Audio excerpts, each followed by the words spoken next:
Welcome back into Wave 3 Listens Live. I'm Michael Vanover, joined now by a familiar face to the program, attorney Jim Desmond. Jim, how are you? Hey, Michael. Good to see you. Good to see you. Jim, of course, with Desmond Law Office. And, you know, we wanted to have you on this time of year because the holidays are around the corner. Right. And when the holidays are around the corner, more accidents happen. That's probably an indication of parties as well as bad weather.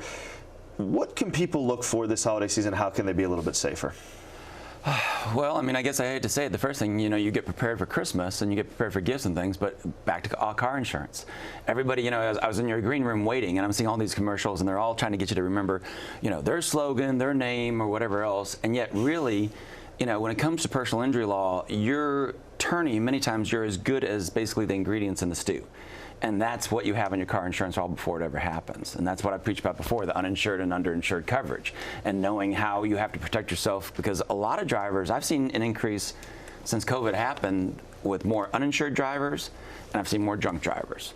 So in both cases, you need kind of a little bit more on your own policy to protect yourself, which sounds strange, because the law, you would think, okay, the other person's at fault, they should be responsible for my medical bills and everything. It's not. It doesn't work that way. The law doesn't work the way everybody thinks it should. It tries to be fair, but it doesn't succeed. Well, and I think it's so interesting too. You know, I know that there's a lot of people out there. They're like, well, I have car insurance, obviously, but they don't know about the underinsured. And what happens if the person that hits you is not covered or doesn't have a certain level of coverage? You're kind of between a rock and a hard place, right? I mean, you're stuck. Well, that's the thing is, okay, so if someone has no insurance, yes, they violated the law, and yes, they're going to get a citation and such like that, but again, how do they pay your damages? Most of us don't have $50,000 sitting aside to pay for a car, much less medical bills. Underinsured, the state minimum in Kentucky and Indiana both is $25,000 per person. Well, if that person gave you an $80,000 medical bill, what are you going to do with that? And again, that's where a good personal injury lawyer comes into play. That's where, I mean, this is where I get myself in trouble, kind of shooting my mouth off. But that's where I think, again, you have to have a relationship with anybody you hire as a personal injury attorney. Because, again, especially with a car wreck, that's the nuance of it. If you go to one of these big firms, I think it's a very cookie cutter type approach. And part of it is, okay, you know, they all want to advertise, like I said in the green room, oh, call me, I'll get you a check. I've said it 100 times, that's half the game. If I get someone $100,000 and I pay out $98,000 to everybody but my client, I've done a lousy job. Okay, so it's minimizing everybody coming out of a personal injury settlement. And people say, well, I don't want to do a personal injury settlement. Well, one, I tell you, still call me because of the fact that I can talk to you about your car, because I understand that I'm a car fanatic, you know that. I have too many cars in my driveway, we won't talk about that. But then two, it's one of those that, again, you know, the law doesn't allow anything other than money damages. So again, you have to kind of, from the minute it happens and you're on the scene, you're preparing for the possibility that you're in a lawsuit a year and a half from now, which is crazy but true. You know, you talk about memorizing some of the slogans and call me for a check. There's a slogan out there more recently that has kind of stuck with you. You've talked to me about it.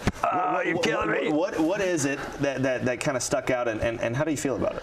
You're hitting the one that this new one, the national firm comes on, bigger is better, which I'll disagree strongly with, and I'll say I disagree strongly with it. The one thing, unlike a lot of attorneys in town, I was with a big firm, okay? So I was there 4.5 years, and it's a very much a cookie cutter kind of factory type approach to it. And I don't think you can do a good job with a car accident that way. I think, again, you have to have a relationship with someone. Right before I came here, I ran a check down to somebody, down off 26th Street. The funny thing that hit me on that, he and I had gotten fussy at each other over something that somebody else was doing, but we worked through it to the point where he actually gave me a hug for bringing it to him. Now, do I do that with everybody? No. But again, you have to have that kind of relationship with your client, and you can't do that if you're handling a numerous amount of cases. Think about it. If you said, okay, I'm going to, if I go to a bakery and I say, give me 100 holiday cookies for my kids' high school class, okay? Those kids are going to be happy, they're going to remember it for 10 minutes, and then they're going to go on, okay? There's a big difference between that and bringing you over and saying, hey, let me make you dinner tonight, okay?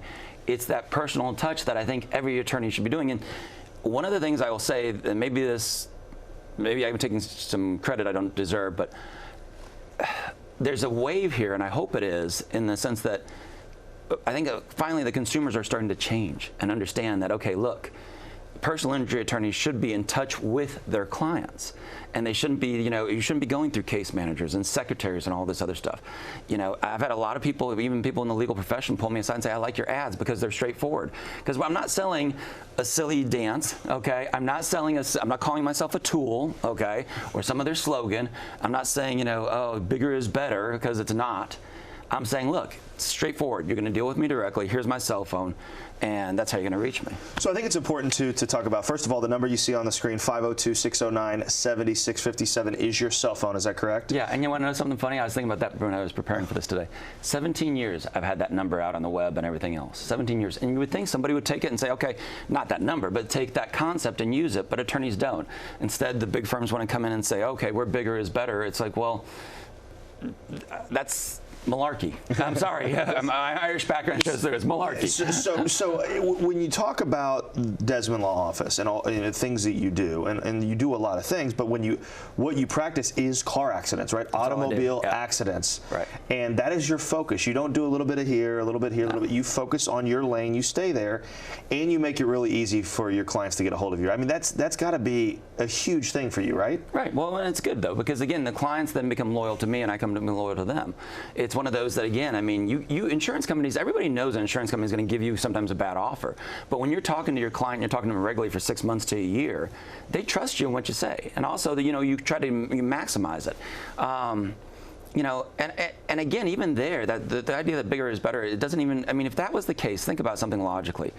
Then why is there a need for personal injury attorneys? Because the biggest entities out there in this field are the insurance companies, right? So why is it, if bigger is better, why would they need us? Because they should be doing it so well that nobody else has to come in and play. Well, of course it's not. If you ever try to call into the insurance company after the car wreck, what do you get? Oh, claim's not been reported. Oh, it's not this adjuster anymore. It's somebody else. Oh, no, we can't do that. We can't inspect for this. You have to have somebody you can get hold of and get advice. And that's why the concept of just using your cell phone, I mean, it's an easy, simple concept for 17 plus years, and people don't take it. It's crazy. My clients love it, and I don't have a problem with it, and my clients are always very respectful of it. I'll walk away from something sometime, I've been out, with a dinner or something, walk away for 2 minutes, and they're respectful. They understand I'll call them back, but. One of the things you just touched on, a word that you said that I want to talk about a little bit more, is the word trust. Mm-hmm. Everybody says you can trust me, you can trust me. Right. You kind of have to prove that up, right? Can you talk about how important trust between you and your client is, and kind of how you feel like you've earned it over the years? Yeah. Well, I think that's back to the relationship issue. Because first of all, how can I trust someone I don't know? Okay. So now if I go call a big firm and all of a sudden they're putting me with somebody, I'm like, well, I don't know this guy. That's not the guy on TV, right?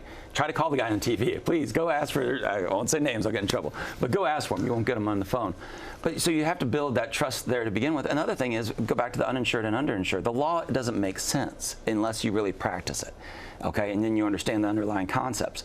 So if you have a client that is being told something, and this is where insurance companies mess up all the time, if they would learn to take a little more time and talk to these clients and explain to them what's going on, many people wouldn't come to an attorney. But they don't explain it, and it's one of those, so again, if you don't have a relationship with an attorney and you can trust them on what they're saying, it's a big issue, because again, it's counterintuitive. I mean, you knew this. I bought a 40-year-old Datsun the other day. The young people don't even know the name of that brand, right? That car is, if it got wrecked, it's not replacement value. It's fair market value, what it allegedly was worth the day before the accident, even though it might have another 20 years left in it. That's the kind of craziness that we deal with. Just like, again, shouldn't somebody have to, have enough insurance coverage to pay all your medical bills? Right. No, they don't. 30 seconds, Jim. For people that are watching right now, who should call you? If they've been in an accident, if they know someone that's been in an accident, talk about who should call you and how the best way to get a hold of you is. Best way is the cell phone. They can text at that number. Either you can text or call. Any of those people are fine. And if you just have even a question about a car wreck. If it's a car wreck related, I don't mind taking 2 minutes and saying, hey, let's go through and talk about property damage, getting your car fixed, whatever it might be. That's what you do every day. Let's get them on track. That's what you do every day. All right, Jim Desmond, thank you so much for being with us today. We appreciate it. Always appreciate it. All right, absolutely.